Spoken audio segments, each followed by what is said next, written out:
The dead man in Daniel Brooks's casket wore Daniel's navy suit, Daniel's wedding band, and a stranger's face.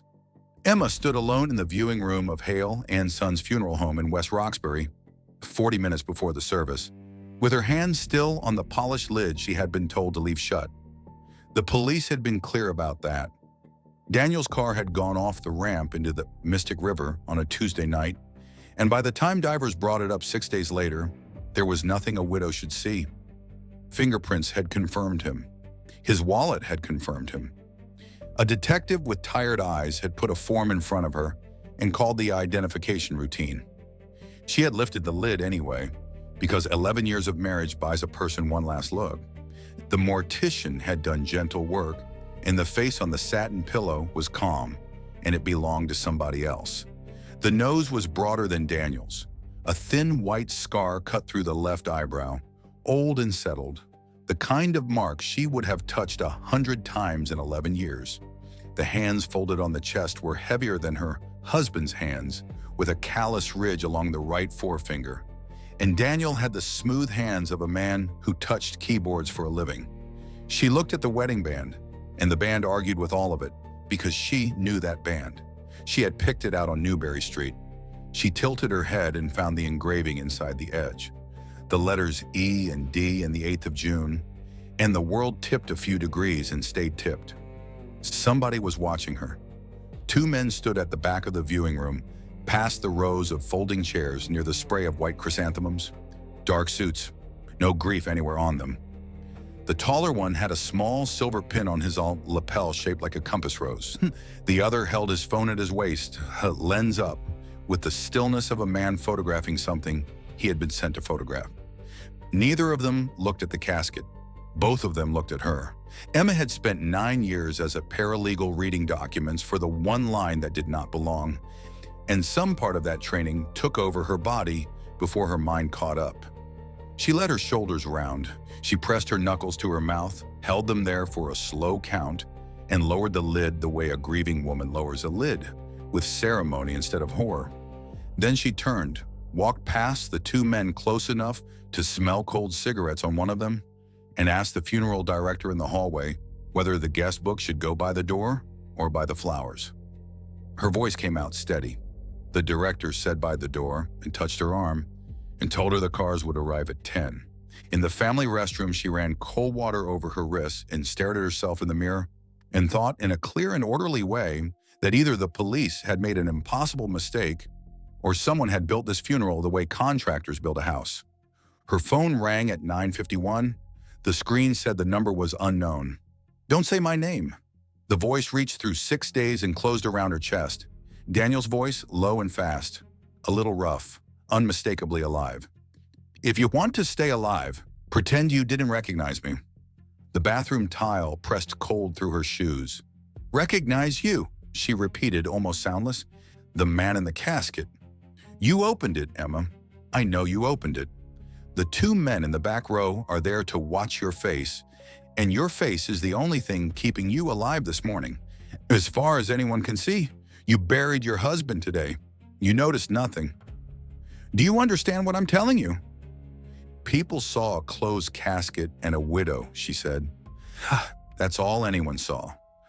"Good." A breath went out of him, and for a moment he sounded like the man who used to exhale that same way when the Bruins killed a penalty. "Go through the service, cry where they can see you. Go home, stay home, and keep your phone charged. I will explain everything, I swear it, but not now. Give me one reason to believe this is you. The blue bowl on the 3rd shelf has a chip on the side facing the wall because I dropped it the night you passed the bar exam and glued it before you go home," Daniel said. "I never told you. Check it tonight." The line went dead, and Emma Brooks walked back down the hallway and buried a stranger in front of 60 people and cried real tears because terror and grief come out of the same faucet. The 2 men signed the guest book with names she would later learn belonged to nobody and left before the last hymn. She drove home to Medford through afternoon traffic with the radio off. The house looked the way it always looked, white clapboard behind the big maple, the porch light she always left on burning pale against the daylight. She was 2 houses away when the phone rang again. a different unknown number. "Don't pull into the driveway," Daniel said. "Drive past, park around the corner on Emery, and walk back on the far sidewalk." "Why?" "Because you left at 9 and it's almost 4. And that was a long window. Humor me." She parked on Emery Street beside a hedge and walked back with her funeral heels in her hand, feeling like a burglar outside her own life. From across the street behind a neighbor's parked van, she saw it. The side door to the kitchen stood open 1 inch. She had locked it. She locked it every day of her life, and she had locked it that morning with her thumb still smelling of casket polish. She should have called the police. She thought about the detective with the tired eyes who had confirmed a stranger's fingerprints as her husband's, and she stayed behind the van. They came out 11 minutes later, 2 of them, and they were the wrong kind of calm. A man in a gray jacket first, then a wiry man carrying a soft tool bag, and they pulled the door shut behind them and walked to a gray sedan without once looking around. Because men look around when they fear being seen, and these men had a lookout somewhere doing that job for them. The sedan rolled off toward Boston Avenue without hurry. Inside, her house had been searched by professionals who had stopped caring whether she knew. Every drawer sat open exactly 1 hand's width. The couch cushions stood on end, unzipped, the foam pulled halfway out. In the bedroom, her winter coats lay spread on the bed with the lining slit along the seams, clean surgical cuts, and the heating vent covers leaned against the baseboards with their screws lined up beside them in neat pairs. Daniel's desk had been taken apart to the bare frame. The blue bowl from the 3rd shelf sat unbroken on the counter, moved, considered, set aside, and when she turned it, she found the chip on the side that had faced the wall for 7 years and a hairline of old glue. They had not been robbing her. Televisions untouched, her grandmother's ring untouched. They had been hunting for one small thing, something that could hide in a coat seam or a vent or the hollow leg of a desk, and they had gone away without it. The phone rang from a 3rd number while she stood in the ruin of her bedroom. "Are you inside?" Daniel asked. "You knew they'd come. I hoped they'd be slower." Something in the background of the call hummed low, an engine or a fan. "Emma, listen to me. The company I worked for is called Blackridge Continuity, and everything you think you know about my job is the shell around the real thing. And cybersecurity is the sign on the door. Behind the door, Blackridge makes problems disappear for people who can pay. I found a ledger I was never supposed to find, client names, and I copied it. They caught the copy. Faking my death was their answer, their design, their body, and if you say one word about what you saw in that casket, they will hold a second funeral and mean it." "Whose body, Daniel?" The pause lasted 1 second too long. "I don't know. Someone they had. God help me, I didn't ask." "The men in my house, what were they looking for?" "A key," Daniel said. "Small, steel, flat. They think I passed it to you.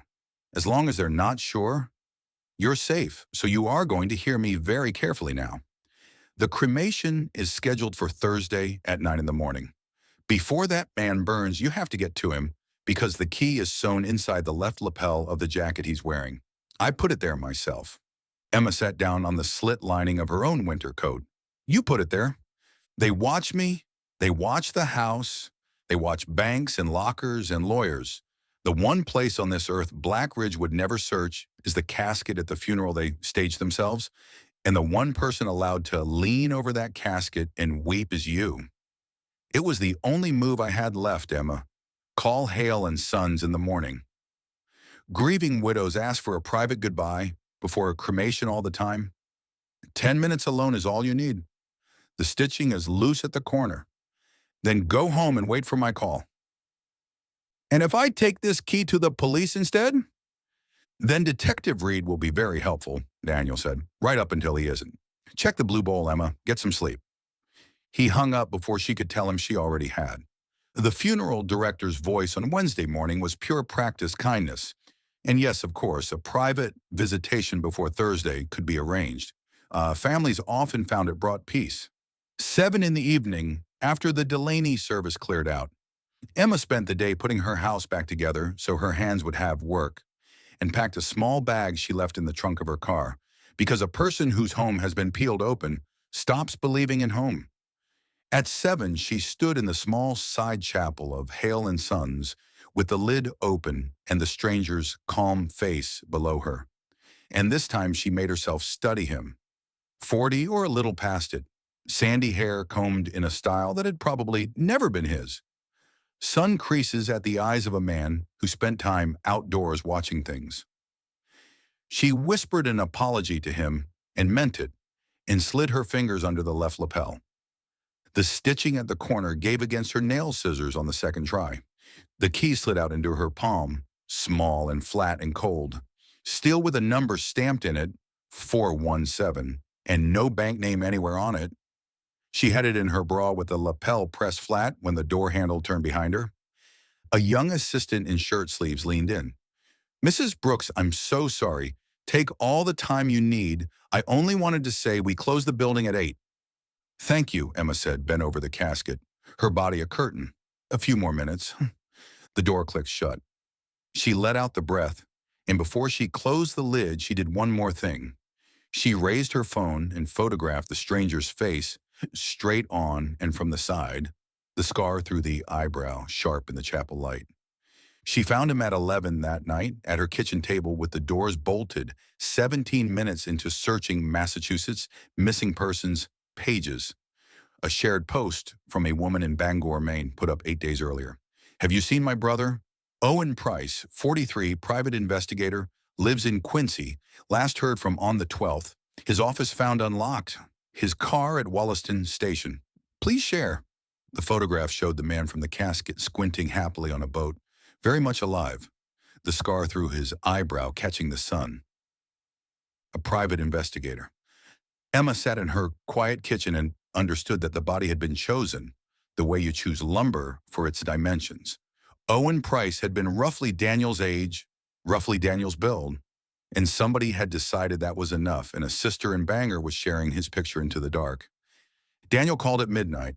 She watched the phone buzz against the table for a long time before she picked it up, and she did not mention the name Owen Price. Some instinct, cold and new, told her to start keeping her own ledger of what Daniel knew and when. "Do you have it?" he asked. "I have it. Harbor Mutual, the Boylston Street branch, box 417. "There's no bank name on this key, Daniel." "It's my key, Emma. I know where it fits." Quick, smooth, reasonable. She wrote the words on the back of an envelope. "His key, he knows," and drew a box around them. "You're on the signature card. 6 years ago, the paperwork for the passports and the tax files you signed as co-renter. Bring your license. Take out everything you find, put it in an ordinary shopping bag, and drive to the Watertown Mall, and I'll call you there. Morning is best. Banks are busiest at lunch." "What's in the box?" "Our insurance," Daniel said. "Proof of what Blackridge is. Enough to bury them if anything happens to either of us. Once it's safe with me, I can negotiate. And negotiating means both of us breathing. Trust me one more day." Convincing was the thing Daniel had always been best at. She fell asleep wanting to believe him, and that want survived until roughly 10:40 the next morning. The Harbor Mutual branch on Boylston smelled of carpet shampoo and cold marble. Her license and her signature and the little steel key opened a steel door in a wall of steel doors, and a clerk carried box 417 to a private room and left her with it. Emma lifted the lid. An external hard drive in a rubber shockproof case sat on top, unlabeled. Under it lay a manila folder of photographs, 8 by 10, sharp and professional. A silver-haired man crossing a marina dock in Miami sunlight. The same man in a second photo, lying in an open casket in a newspaper clipping dated 3 years earlier, under a headline about a philanthropist lost to a heart attack. A heavy-set man pumping gas in a desert somewhere, and paired with it a memorial program from a Providence church with the same face on the cover. Pair after pair, the dead walking around in good weather. Beneath the folder, a rubber-banded stack of death certificates. Embossed, official, and according to the photographs, false. A small black notebook filled with Daniel's handwriting, names and dates and figures with commas in them. 6 figures, 7. And at the bottom, a slim digital voice recorder with a strip of masking tape on the back. marked in block letters that were nowhere close to Daniel's hand. The tape read, "If lost, return to O. Price Investigations, Quincy." Emma stood very still in the little room. Daniel had told her the box held his insurance, his copies, his proof. Owen Price's voice recorder sat at the bottom of Daniel's box like a stone at the bottom of a clear pond, and there was no honest reason for it to be there. She pressed the recorder's play button through one bar of battery. A man's voice, easy and wry, dictating case notes to himself, dates in September, tales and plate numbers, and then a sentence that put frost on the walls of the room. Meeting Tuesday with the prospective client about the missing brother. Referral fell off, but the money's real. Guy's name is Brooks. The recording clicked over to silence.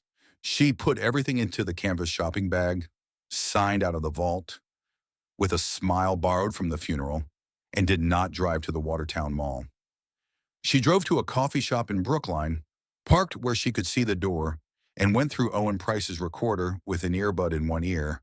And by the third memo, she had a name she had heard once before, from Owen's dead-easy voice. He'd been calling a journalist. He hadn't been sure she believed him yet. Her name was Sarah Mills. Daniel's calls started at 11:15 and came every 20 minutes, from numbers that rotated through 3 states. At 1 o'clock, she finally answered and made her voice small and frayed. "There were people near the bank," she lied. "2 men. I panicked. I couldn't risk going in with them there. I'll try tomorrow, Daniel. I'm sorry, I'm not built for this." Silence held the line for a moment. "No, you did right," he said warmly, and the warmth came half a second late. "Tomorrow morning? You're doing better than anyone could ask, Am." He had believed her, which told her something new and useful. Whoever was watching her, today they had lost her. Or Daniel's watchers and Blackridge's watchers had stopped being the same watchers. Sarah Mills answered her cell on the 5th ring with the flat hello of a woman who got strange calls for a living. Emma said her own name and then Owen Price's name, and the line went so quiet she checked the screen. "Say the second name again," Sarah said. "Owen Price. He called you in September about a company called Blackridge Continuity. He's dead, Ms. Mills. I watched him get cremated this morning under my husband's name." "Where are you right now?" "A public place." "Keep it that way." Paper rustled, a chair scraped. "Understand my position, Mrs. Brooks. A stranger calls me with a dead source and a story built out of my exact worst suspicions. Either you're the widow you say you are, or you're the cheese in a trap somebody smarter said. Owen was careful and Owen is gone, so I'm going to be twice careful. You want to meet, you first send me one thing I can verify by myself without you. Today." Emma photographed one death certificate and one marina photograph, side by side, and pressed send. Sarah called back at 6. Her voice had changed, quieter and older. "Gerald Kessing, declared dead of cardiac arrest 3 years ago in Marblehead. I called the marina in your photo an hour ago and asked for the owner of the boat in the background. And a man answered the transfer, and I have listened to enough of Kessing's shareholder speeches on video to know his vowels." She let a long breath out. "Laundromat on Highland Avenue in Somerville, tomorrow, 10 in the morning. Bring everything, come alone, and Mrs. Brooks, park at least 3 blocks away." Emma spent the night in a motel off Route 16 that took cash, and lay on top of the bedspread doing arithmetic. Daniel had hired Owen with a story about a missing brother. Daniel had no brother. 6 days later, Owen Price was missing, and 11 days later, Owen Price was wearing Daniel's wedding ring in a casket Daniel had known how to reach into. She wanted, with a want that had physical weight, a version of the math where her husband came out only a coward. She could not make the numbers do it. The laundromat smelled of hot cotton and coins. Sarah Mills turned out to be 37 and unglamorous and watchful, a canvas jacket and a paper coffee cup, and she sat with her back to the dryers and went through the notebook page by page while machines thumped around them. Twice she stopped and looked at nothing, and once she said a name out loud, softly, like a person identifying a body. "I chased this company for a year," she said finally. 2 years ago, a source with a burned laptop told me rich men were buying deaths the way you and I buy plane tickets, and every thread I pulled came loose in my hand. People retracted. 1 man drowned. My editor made me drop it, and I left the paper 6 months later, and Owen Price called me in September, because I was the only reporter whose name was still attached to the rumor. She squared the notebook's edges with 2 fingers. This is the ledger, client names, dates of official death, and my educated guess is that the 6-figure column is the price of dying, and the 7-figure column is the price of the new name. There are 206 entries, Mrs. Brooks. Emma! Emma. Sarah looked up. Here's what I can't square. Owen told me he was close to something he called the donor list. His word, donors. The missing people whose identities get handed to clients because a bulletproof new name has to have been born somewhere real. Owen was tracking disappearances, quiet ones, people without press. He told me if anything happened to him, everything was in the annex. She said the word annex the way you hold up a key that fits nothing. Then he stopped answering. So before we go one step further, I need to see his office. And I already know the answer will be yes, because his sister mailed me a spare key in September, and I was too scared to use it. That's my confession. Now you know my sin, and I know yours is that you still hope your husband is only a thief. They took Sarah's 15-year-old Civic to Quincy on Monday. That was the plan on Saturday anyway. And on Sunday night, Emma broke it because Detective Lucas Reed called her personally, and his voice on the phone sounded like the entire normal world calling her home. He was sorry to trouble her during her grief. Loose ends about the vehicle recovery, paperwork, nothing alarming, but he'd rather do it in person. And the food court at South Station was right by his next appointment. Would Monday at 9 work? Emma said yes before Sarah could stop her and defended it afterward in the motel room with her arms crossed. He's a police detective with 20 years on the job, Sarah. If there is one clean cop in this, everything gets easier. I'll tell him nothing. I'll listen. People give themselves away to widows. Everybody overtalks to widows. Daniel warned you about him by name, Sarah said. Daniel warned me away from the only people who could take Daniel apart. Think about what that's worth. Sarah stared at her and then nodded slowly. Fine, but I'm on the balcony level the whole time. And if I text you the word laundry, you stand up and you walk. South Station at 9 on a Monday was a river of commuters, announcements rolling under the high ceiling, and Detective Lucas Reed was already seated with 2 coffees when Emma arrived. 46, gray at the temples, rumpled in a trustworthy way. He stood to pull out her chair. For 10 minutes, he was exactly what she had hoped for, patient and dry, sliding a folder of forms across, apologizing for bureaucracy, and she signed where the flags pointed and watched his hands and felt the knot in her chest begin, against all judgment, to loosen. Last thing, and I'll let you go, Reed said, clicking his pen closed. Property inventory from the vehicle. We want to release Daniel's effects to you, but the insurer's being picky. They claim the list is incomplete. He looked up with mild, tired eyes. Did your husband keep anything off-site, Mrs. Brooks? Storage unit, office locker, a safe deposit box, maybe? The question sat there, 1 degree too specific, and Emma heard Daniel in her ear, right up until he isn't. Not that I ever knew, she said. Daniel kept everything on computers. Sure. Reed smiled and glanced past her shoulder, half a second at someone. 'Cause here's my trouble. Harbor Mutual on Boylston has you on camera Thursday morning, going into the vault with a shopping bag folded under your arm and coming out with it full. He said it in the same paperwork voice, and the world went narrow. Widows tidy up accounts, nothing wrong with it. But you told me just now there was no box. So we've got a discrepancy, and discrepancies mean we should continue this somewhere quieter. My car's on the lower level of the garage across the channel. Let's take a walk. His hand closed over her wrist on the table, light as a lid.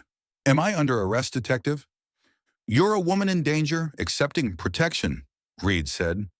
And across the concourse, the man from the funeral, the tall one, the compass rose glinting on his lapel, folded his newspaper and stood, and her phone lit on the table with one word from Sarah: laundry.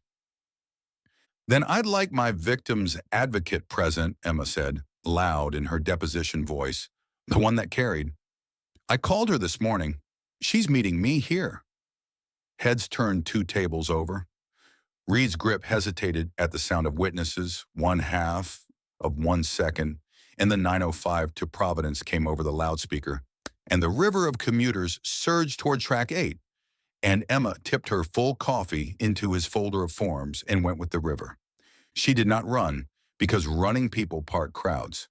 She walked fast and small, one more late passenger among 400, cut left along the track 8 gate, then doubled through the food court kitchen corridor, past a startled kid with a mop, and came out the Atlantic Avenue doors into rain. The garage across the channel was where Reed wanted her, so the garage was where she went, because Sarah's Civic sat on level 3, and because his certainty would search everywhere else first. The stairwell smelled of wet concrete. She heard the door 2 floors below bang open as she came out onto level 3, crouched low along the row of bumpers, and saw the wiry man from her house standing at the elevator bank with his hand inside his jacket, watching the doors, his back to the ramp. The Civic was 11 cars away. She moved along the low wall behind an airport shuttle van, and a horn blared somewhere below, and under its cover, she crossed the last open lane bent double and got a hand on the Civic's door as Sarah, blessed punctual Sarah, released the locks from the far stairwell and slid in beside her, soaked. A is enormous.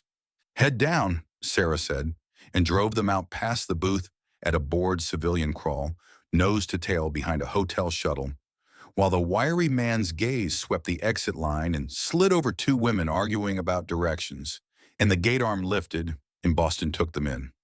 Neither of them spoke until the Southeast Expressway. Then Sarah said, "So that's the detective," and Emma, shaking now that shaking was affordable, started to laugh and turned it into breathing. Owen Price's office occupied the 2nd floor above a tax preparer in Quincy Center, 1 room and a half room, and it had already been searched by the same church of professionals that had done her house, drawers open a hand's width, carpet corners peeled and laid back. Sarah stood in the middle of the mess with the sister's key still in her fist and looked around slowly. "They took his computer, his cameras, his phone backups," she said. "So the annex is none of those." Owen was analog underneath. He liked things that didn't ping. She turned in place and her eyes stopped on the ceiling. 2 smoke detectors, one by the door, one over the desk, in a room barely 400 square feet. Why, that's 1 smoke detector too many. The one over the desk came apart in Emma's hands and had a battery, a lens the size of a shirt button, and a micro memory card. They played it right there on Sarah's laptop with the blinds down, scrubbing backward through weeks of a silent gray room. Owen at his desk, Owen with clients, Owen eating lunch, and then, on the 12th of September at 2:11 in the afternoon, the door opened and Emma stopped breathing. Daniel came in the way Daniel came into everywhere, easy, unhurried, a man delighted by whatever room he found himself in. He shook Owen's hand. He sat in the client chair with his ankle crossed over his knee. There was no audio on the camera, and Emma discovered she was reading her husband's lips anyway, and then discovered she did not need to, because Owen's recorder had already given her the plot. The missing brother, the referral that felt off, the money that was real. "Watch his eyes," Sarah said quietly. Daniel talked, and while he talked, his eyes did quiet work. They measured Owen's shoulders against the chair back. They dropped to Owen's shoes and rose the length of him. At 2:23, on his way out, laughing at his own goodbye, Daniel paused in the doorframe and looked back, and for 1.5 seconds the charm left his face entirely. The way current leaves a wire, and what remained looked at Owen Price with no expression at all. He was checking the fit. Emma made it to the half-room's little sink before she was sick. Sarah found the rest in the office because Sarah knew what annex meant now, a habit of hiding things in plain municipal sight. Taped inside the drop panel above the smoke detector hung a padded envelope, and in the envelope, a second memory card and a note in block letters. For S. Mills. If I go quiet, the card held Owen's real case, months of it, organized like a mind. Photographs of a fenced compound in the Berkshires labeled intake. License plates, 7 missing persons files. Quiet people, a groundskeeper, a widowed nurse, an unmarried machinist. People whose vanishing had made no news, cross-referenced against Blackridge client entries. dates lining up like teeth, and one folder that would not open encrypted, named BR-transition, and Owen's note beside it in a text file. Pulled this from the source's last drop, can't crack it, feels like the center of the thing. That night, in the back room of a copy shop owned by a man who owed Sarah his citizenship story, a nervous forensic tech named Priya cloned everything twice and put the hard drive from the bank box on her bench, and the encryption fell to the password taped in Daniel's own notebook, because vain men write things down. The ledger opened. 206 clients bloomed across the screen with their dates of death and their new names, and beside the ledger, a folder of design documents, architecture diagrams, workflow charts titled Continuity Pipeline, revision after revision across 6 years, and every revision carried its author's stamp in the file history, and the author was D. Brooks. He didn't find the machine, Emma said. The words came out slow, evenly, laid down like tiles. He drew the machine. Sarah pulled up one more document from Owen's card, an audio file Owen had labeled Source Call, Partial, and Press Play. 2 voices, one smooth and measured and unfamiliar, one Daniel's. The smooth voice said the board approved the transition and asked about the donor. Daniel's voice, light, almost bored, said the donor was selected and the timeline held. The smooth voice said, with something that was almost warmth, that Daniel had always been the tailor of the house, and the recording ended. The tailor of the house. Emma sat in a plastic chair in the back of a copy shop and finished the arithmetic she had been refusing for a week. Daniel had built Blackridge's death machine. Daniel had decided to steal its client list and sell his employers to the highest of their enemies, and to walk out of his own life through the machine he had drawn, and the machine required a body, and her husband had gone shopping for one, and the sizes ran true. The only piece he had failed to plan was the widow lifting the lid. Her phone had 4 missed calls from 4 numbers. When it rang the 5th time, Sarah looked at her, and Emma looked back, and answered on speaker with her eyes closed, and made her voice into the voice he needed to hear, scared and small and loyal. "Where have you been, Em?" Relief and reproach mixed to perfection. "I've been going insane. The police, Daniel. Your detective Reed pulled me in with bank photos. He knows about the box." Fear needed no acting. "I got away. I'm parked behind a church in Waltham. I've been afraid to touch the phone. You were right about him. You were right about everything." Okay. Papers moved wherever he was. In the background, faint and constant, a gull cried, and Sarah wrote gull on a napkin. "Do you still have it? Everything from the box?" "In my trunk." "Daniel, I can't do this anymore. I read some of it. I'm not sleeping. It has to be tonight. Please take it and do whatever you're going to do. Negotiate, disappear. I don't care. I want my life back." "Tonight's fast, Em." "Tonight, or I drive it to the FBI in the morning and take my chances," she said, and let a sob crack through the middle of the sentence. "I mean it. I'm done." The pause on the line had machinery in it. When his voice came back, it had shifted a register down, gentler, and she heard, for the first time knowingly, the sound of Daniel fitting her for something. "All right, sweetheart. Tonight. Not a parking lot, no cameras. Somewhere open where I can see approaches.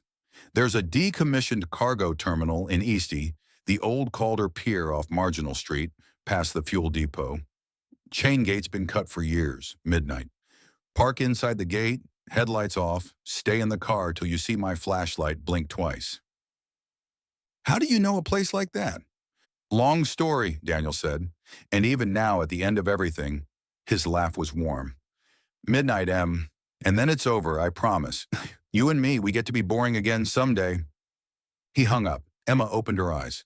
Sarah was already dialing Priya, and her napkin now said Gull, Harbor. He was scouting it already, and beneath that, underlined twice, he said yes too easily. He's not coming alone either.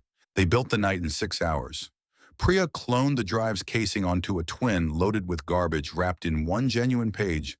The ledger's index enough to survive a 60-second check and die on the second minute. The real archive, every file from the box, the office, the smoke detector. went up in encrypted bundles to 5 newsrooms and the Boston field office of the FBI. On a time release Sarah set for 10 minutes after midnight, with a cover note giving the location of the Calder Pier, and a phone call to a federal agent named Okafor, whom Sarah had trusted once and been right. If anything went wrong before 12:10, the story published itself. Insurance the way Owen would have built it, Sarah said. Dead man's switch, no drama. And you? On the pier since 10, up in the crane, housing with the long lens and a hot spot. Sarah zipped her jacket. You're never out of my sight, Emma. 12:10, the world knows everything. Whatever else is true, hold on to that math. The Calder terminal at midnight was a field of rust and moonlight. Container stacks gone streaky orange, the gantry crane overhead like the skeleton of a giant bird, and the harbor slapping black against the pilings. Emma parked inside the cut gate and turned off her lights and sat with the decoy drive in a canvas bag on the passenger seat, and at 12 exactly a flashlight blinked twice from the shadow of the near container row. Daniel walked out into the open looking thinner and tanned wrong, hair cut short, dressed like a man from a different tax bracket, and when she got out of the car, something crossed his face that she filed away forever, because it was real and it was glad and it changed nothing. There she is, he said softly. Got him. Stay there, she said, and set the bag on the hood. It's all here. Ledger, certificates, photos, your notebook. I want to hear one thing first, and then you take it, and I never see you again. Say his name. Emma. The man I buried with your ring on. Say his name. Daniel's jaw set and the floodlights came on. 2 banks of portable LEDs on the container stacks, white in total, and out of the light walked a silver-haired man in a long, open coat with 4 operatives fanning wide, unhurried men with holstered hands. And Emma recognized the tall one by his lapel, even before she recognized Adrian Voss from Owen's photographs. Voss, 52, looked like the chairman of something charitable, and his voice, when it came, never rose above dinner conversation. His name was Owen Price, Voss said. Since your husband finds it difficult, a private investigator of genuine talent, which is why he had to be retired, and Daniel here suggested a way his retirement could serve the firm. He stopped at a courteous distance and studied Daniel with something like fondness. You flagged the rental in Portsmouth, Daniel. Sloppy. Though I confess we'd have found you regardless. We wrote the finding people system together, you and I. You should have run the day you copied the ledger instead of staging all this theater with your wife as the courier. The ledger was my pension, Adrian. Daniel had turned very still, angled so his body stood between Emma and the nearest operative, and she noted that too, filed beside the gladness. 20 years I built continuity for this firm. 206 clean transitions.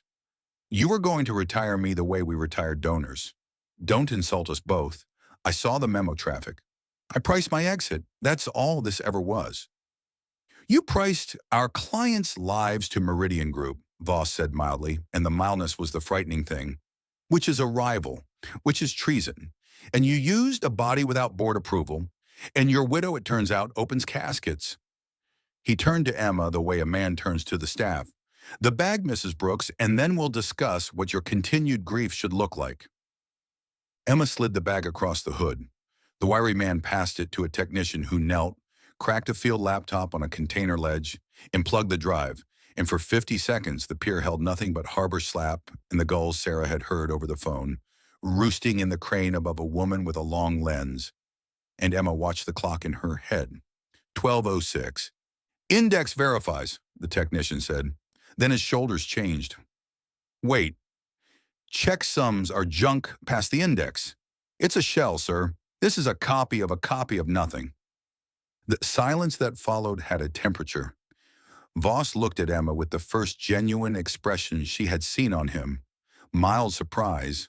The look of a man whose accountant has made a small error. And he said in the same dinner voice, Where is the original, Mrs. Brooks? And Emma said, Somewhere with a clock on it.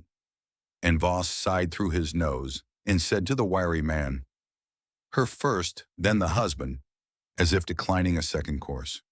Several things happened inside 3 seconds. The wiry man's hand came up with a gun in it, and Daniel moved. He crossed the space between them with none of his grace.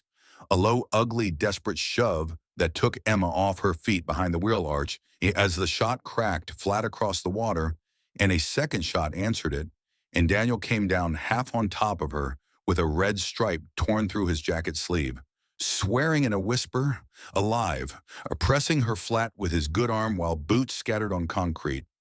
Light again, from everywhere this time, from the gate, from between the container rows, from a boat sliding out of the dark alongside the pier with its own floods blazing, and a voice through a loud hailer saying, "Federal agents, weapons down, hands where we can see them," saying it twice, and the pier bloomed with agents in vests, and Sarah's timed release had gone out at 12:10 to 5 newsrooms and 1 field office, and Agent Okafor had moved his people into position at 11 because Sarah had trusted him with the location at 9 and been right twice in one lifetime.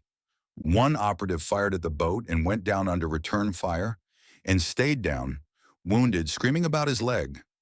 The others laid their guns on the concrete with the economy of professionals who knew the difference between an employer and a cause.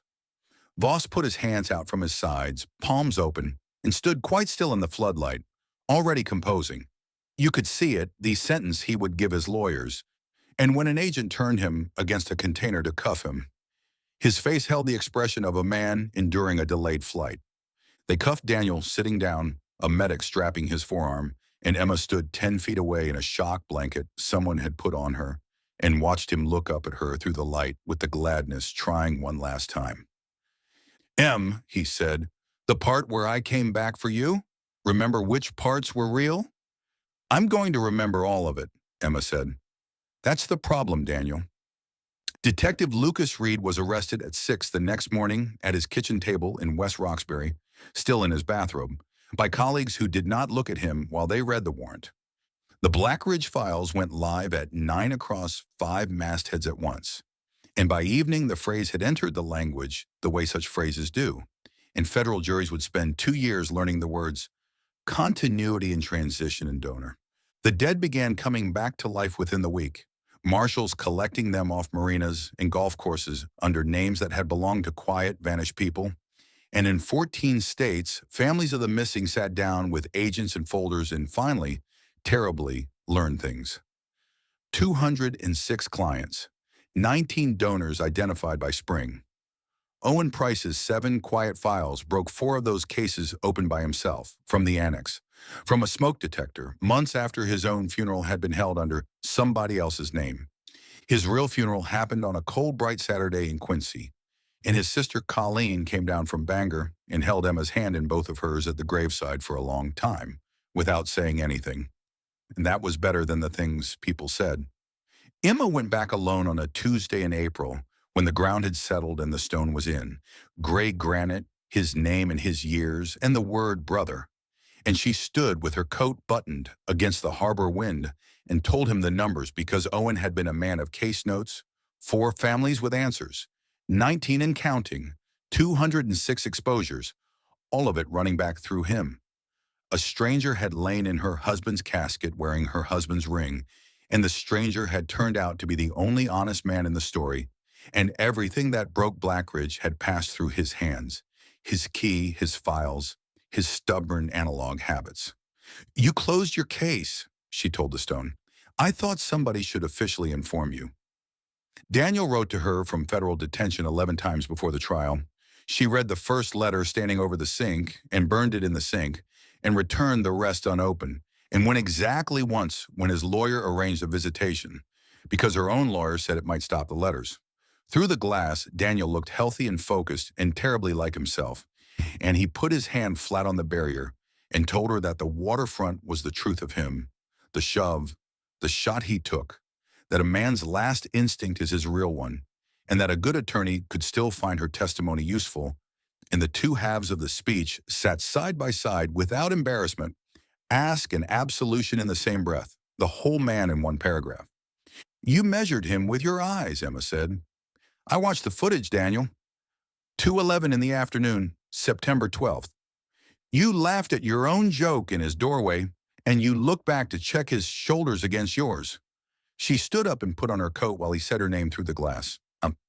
The waterfront was real, so was the doorway. I told you I'd remember all of it. She did not come back, and after the sentencing, the letter stopped. It was Priya who cracked the last folder in June, the encrypted stone at the center of Owen's annex, BR-transition, the one file Owen's source had died getting out, and Owen had died holding. She called Sarah, and Sarah called Emma and said carefully that Emma should come see it in person and should maybe not be alone after. And Emma drove over on a warm evening with the windows down and the radio on because she had been, for some weeks, almost all right.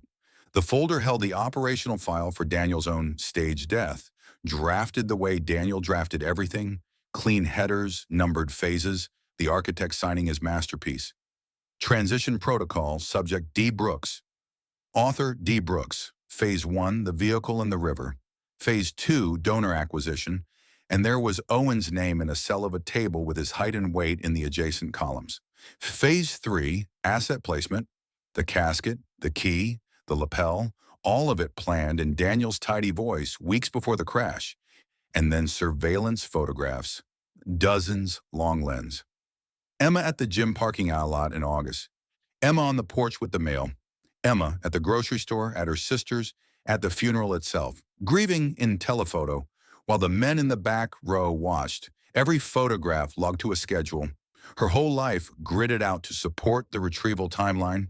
And at the bottom of the final page, under Phase 4, recovery and cleanup, a short table of loose ends with a disposition assigned to each, and the last row of the table was one line long.